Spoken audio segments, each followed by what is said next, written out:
paz, irmãos. Amém? Irmãos, eu quero fazer uma reflexão rápida. Eu sempre acho assim que a ceia por si só é uma mensagem, né? Eu conheço igrejas que tiraram a ceia do domingo à noite. E o que eu ouvi dizer, né, que o pastor dizia assim, atrapalha muito o culto. Então jogou para o culto de quarta-feira, né? Que é uma coisa que atrapalha muito o culto.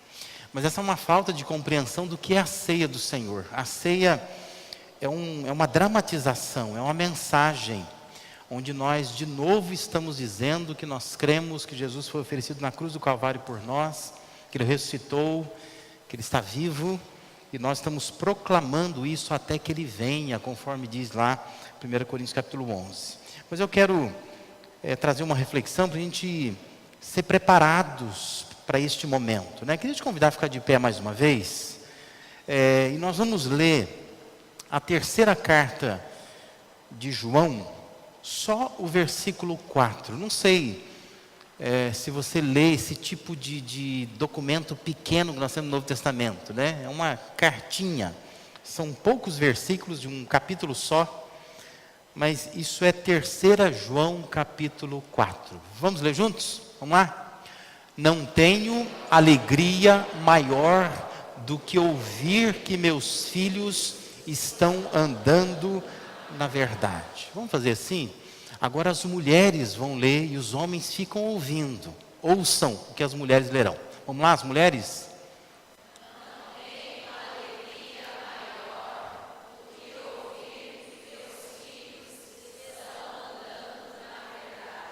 Amém. Vamos inverter isso? Os homens agora leem e as mulheres ouçam com atenção. Vamos lá? Não tenho.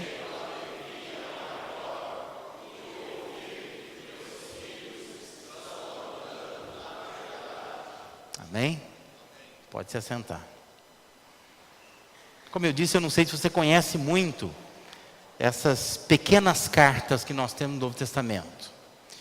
Mas qual parece ser o contexto da terceira carta de João, só para que você entenda essas palavras aí. João está escrevendo para uma igreja que acredita-se que era na zona periférica da cidade de Éfeso, aonde ele tem uma preocupação, porque naquela época saíam missionários, chamados missionários itinerantes. São irmãos de uma determinada igreja que vão pregar em outros lugares. E havia necessidade de que as igrejas fossem encaminhando, sabe? A igreja recebe aqui, acolhe os irmãos, depois de um tempo levanta uma oferta, manda eles para outros lugares.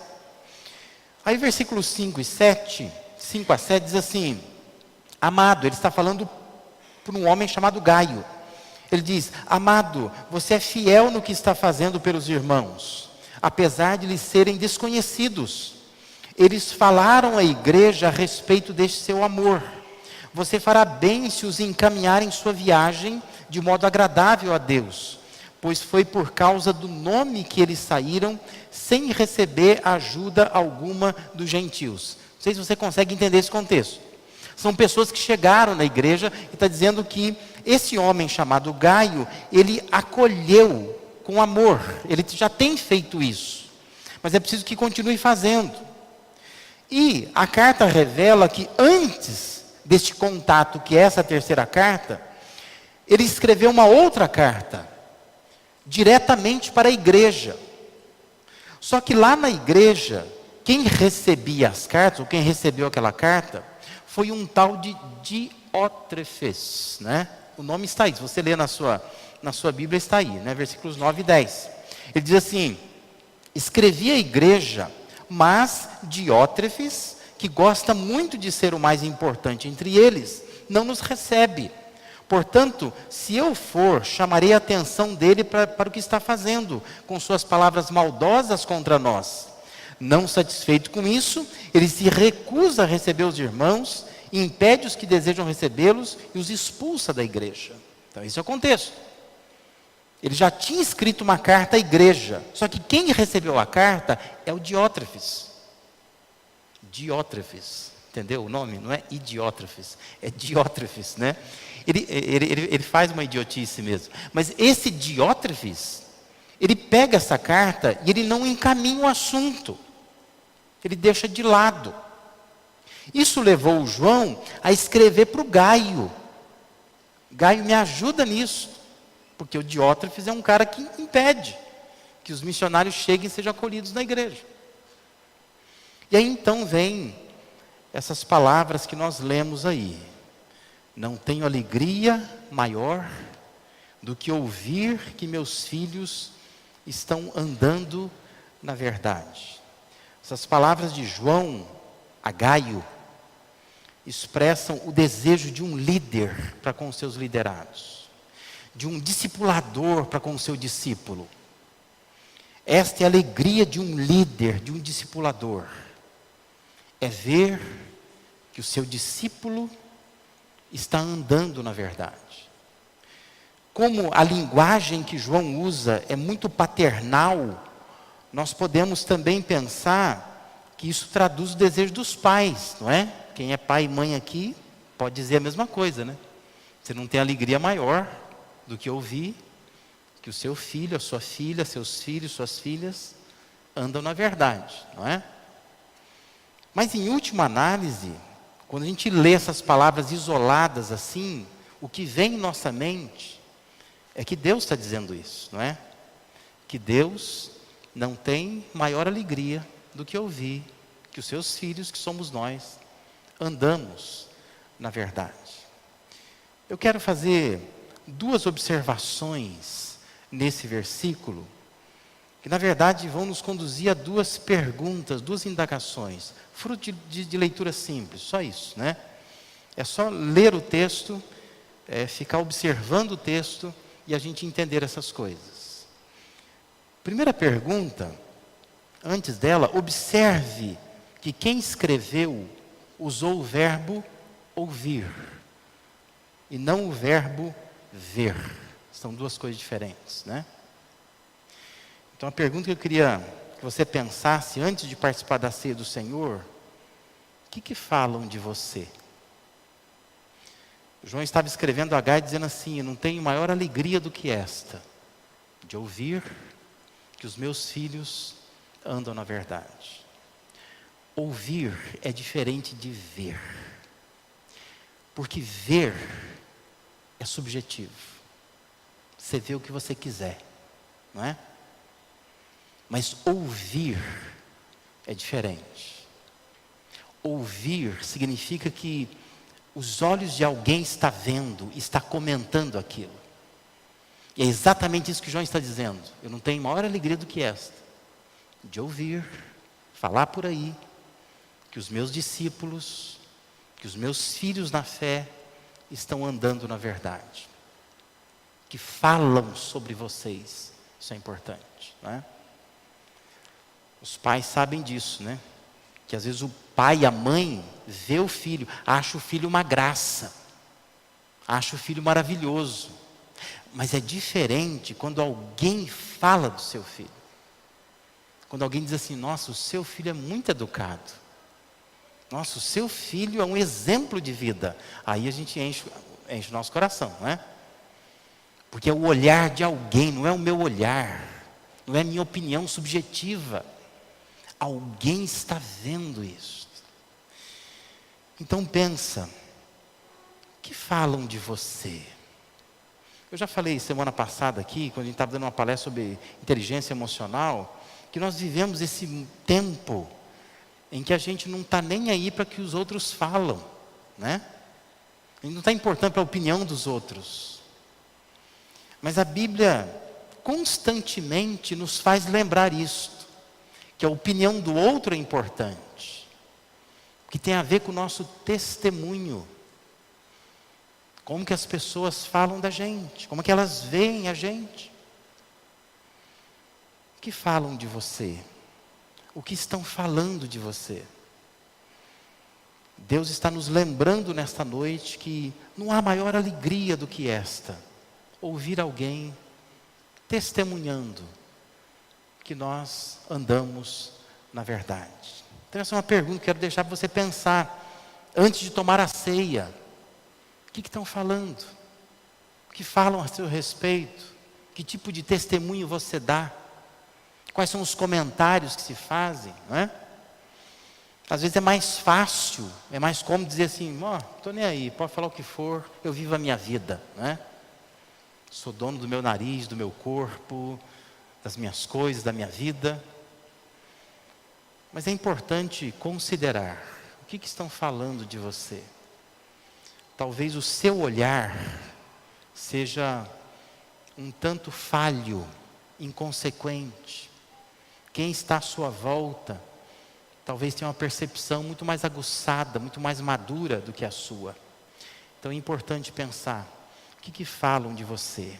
Uma outra observação do texto, observe que quem escreveu se referiu a andar na verdade, não a conhecer a verdade. Então a pergunta é, o que você faz? Porque andar na verdade, conhecer a verdade, são duas coisas também diferentes, né? Você pode conhecer, você pode estudar, você pode se encher de conhecimento, mas andar é uma coisa diferente. É entender que a verdade é um caminho, é entender que é uma estrada onde eu estou nela, tomado por ela, inserido nela. Observe que depois que João fala sobre o Diótrefes, ele vai aconselhar o Gaio, dizendo lá no versículo 11 assim, amado, não imite o que é mal, mas sim o que é bom. Aquele que faz o bem é de Deus. Aquele que faz o mal não viu a Deus, não conhece Deus. Andar na verdade é mais do que concordar com a verdade. É mais do que chorar diante da verdade. Mas andar na verdade é aplicar a verdade no viver diário. E esse é um problema que nós temos como protestantes, evangélicos. Porque a gente tem acesso a muita informação.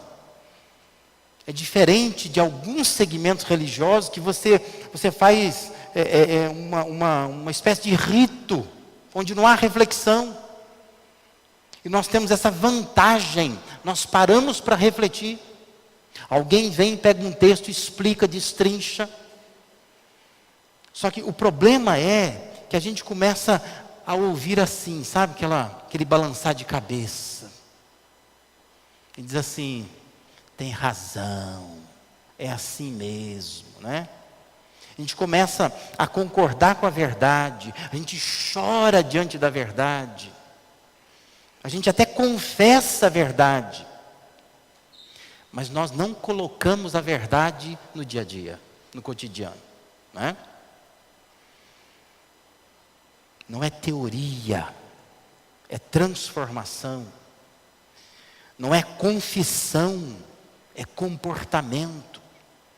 Não é concordância, é comprometimento. Não é observação, é obediência. Não é credo, é conduta. João está dizendo, não tenho maior alegria do que esta, o de ouvir que os meus filhos andam na verdade. Não é que estudam a verdade, conhecem a verdade, confessam a verdade, choram pela verdade, batalham pela verdade. Mas a alegria é porque esses discípulos andam na verdade. João, na sua redação, ele enaltece a forma que Gaio tem de viver. Por isso que no versículo 3, versículo anterior que nós lemos aqui, diz assim, muito me alegrei ao receber a visita de alguns irmãos que falaram a respeito da sua fidelidade, de como você continua andando na verdade. A alegria de João é essa, tem gente falando muito bem de você, e testemunhando que você anda na verdade. E ainda, João vai instigar o Gaio a imitar sempre os bons exemplos.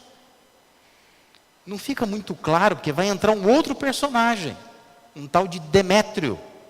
E não está muito claro se o Demétrio é um membro da igreja para quem ele está escrevendo, ou se o Demétrio faz parte desse grupo de pessoas itinerantes. Versículo 12, ele diz assim: quanto a Demétrio, todos lhe dão testemunho, até a própria verdade. E nós também damos testemunho. E sabes que o nosso testemunho é verdadeiro. Aí João fala de Demétrio. Talvez ele está dizendo: olha, Demétrio é um dos que estão indo, eu quero que você acolha, porque eu dou carimbo, né? Ele é alguém que merece esse acolhimento. Mas olhando só para o versículo 12, aqui estão 3 metas para nós, que somos crentes. Todos falam bem dele, João está dizendo, usando o exemplo de Demétrio. Todos falam bem dele, todos lhe dão testemunho. Pense em você. Você é uma pessoa querida, benquista por todos. Você é um promotor de comunhão, você une pessoas em torno de você. Você é alguém que todos falam bem de você. Tem gente que prefere adotar uma postura polêmica, né? Eu sou polêmico mesmo. Eu gosto de chegar fazendo barulho, né? Mas João está enaltecendo alguém que não é polêmico, mas alguém que agrega. Todos lhe dão testemunho. Uma outra meta para nós, João falando a respeito do Demétrio, ele diz que a própria verdade testemunha a seu favor. A sua conduta é a prova da sua condição espiritual. Demétrio é, por assim dizer, verdade encarnada. Dá para sentir, né? Quando alguém está falando de boca para fora, quando alguém não vive nada daquilo, quando alguém está tentando instigar uma coisa que ele mesmo não está vivendo. A vida faz diferença, é a verdade encarnada, é quando você põe para dentro de si. Não é pegar a Bíblia e fazer dela um ritual que você fica lá olhando e lendo e lendo e lendo. Mas é aquilo que você lê, você implanta na sua vida. E você observa onde é que eu tenho que mudar alguma coisa. Isso é diário, é semanal, é mensal, é anual. Nós estamos começando mais um ano. E é bom nessa época do ano pensar o que eu posso mudar durante esse ano. Eu quero que esse ano todos falem bem de mim. Eu quero que neste ano a própria verdade testemunhe a meu favor. E terceiro, João está dizendo que ele também testemunha sobre Demétrio. Ele falou: está aí alguém que eu assino embaixo. Ou seja, a liderança autentica que esse homem é uma bênção. Por isso eu quero desafiá-lo nesta noite a desejar ser uma bênção. Deus quer ouvir pessoas falando bem de você. Deus quer ouvir que você anda na verdade, que você caminha como se a verdade fosse uma estrada. Deus quer ouvir que os seus líderes te consideram uma bênção. Deus quer ouvir isso, que as pessoas com quem você anda perto testemunhem a seu favor, que você de fato é alguém diferente. Sabe que nós estamos falando durante esse mês de janeiro sobre viver o reino de Deus, né? Um tema inicial para o nosso ano aí. Mas você pode acreditar no reino. Você pode entender em toda a sua profundidade esse conceito de reino. Você pode esperar um reino futuro. Você pode ensinar sobre o reino, pode até desejar esse reino. Mas é fundamental viver o reino. E essa é a nossa proposta.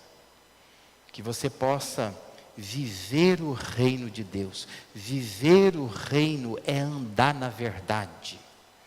É quando eu pego tudo aquilo que é teórico, tudo aquilo que é escrito, o acesso que nós temos à Bíblia, às pregações, e eu transformo tudo isso em algo que vai governar a minha vida, algo que me perturba durante a semana, algo que transforma o meu comportamento, que muda o meu jeito de olhar para a vida, o jeito de falar com as pessoas. o jeito que eu tenho de gastar meu dinheiro, a forma como eu trabalho, a maneira como eu trato a minha família, o jeito que eu tenho de tratar as pessoas na rua. Isso é viver o reino. É pegar toda essa verdade que nós temos acesso e andar nela. E se preocupar com ela inserida na minha vida. Deus não tem maior alegria do que esta, de ouvir que os seus filhos andam na verdade. Quero te convidar para um momento de oração, para que você ore por você nesse momento. E que você, mais uma vez, faça as perguntas para você mesmo. O que estão falando de mim? Como é que as pessoas me veem? O que eu estou fazendo? Qual é a minha prática? Vamos orar nesse momento. Nós vamos nos preparar assim para esse momento da ceia do Senhor. Eu quero dar um momento para você orar, eu quero orar. Depois o pastor Rubem vai estar celebrando a ceia do Senhor. Vamos orar nesse momento.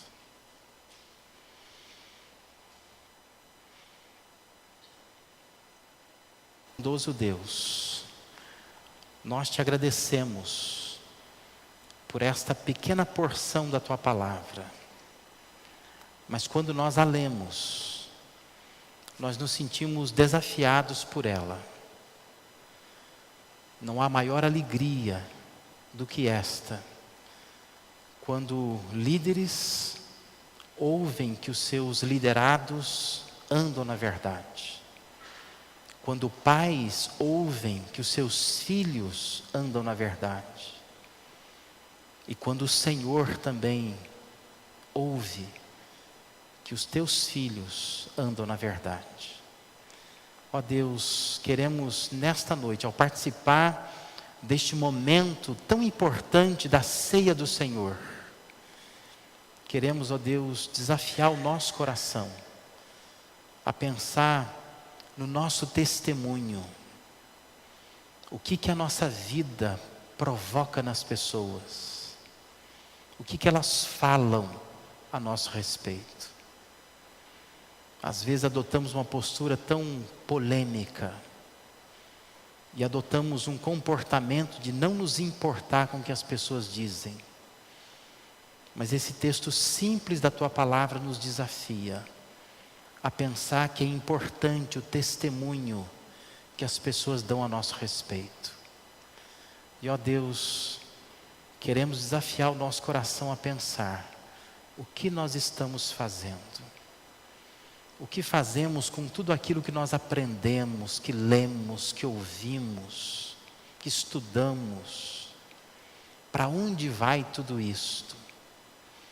Por vezes, ó Deus, nós colocamos isso num lugar de esquecimento, mas não estamos nos lembrando todos os dias e adotando como uma prática em nossas vidas. Ó Deus, nessa hora em que vamos participar da ceia do Senhor, da mesa do Senhor, suplicamos o teu perdão pelos nossos pecados e te louvamos, ó Deus, porque Cristo, oferecido na cruz do Calvário, nos dá essa possibilidade de acesso à tua presença. E nós queremos, ó Deus, te louvar por isto, porque em Cristo temos nossos pecados perdoados. E queremos sair deste lugar, ó Deus, encorajados a viver uma semana diferente, para a glória e para a honra do teu nome. É a oração que fazemos em nome de Jesus. Amém.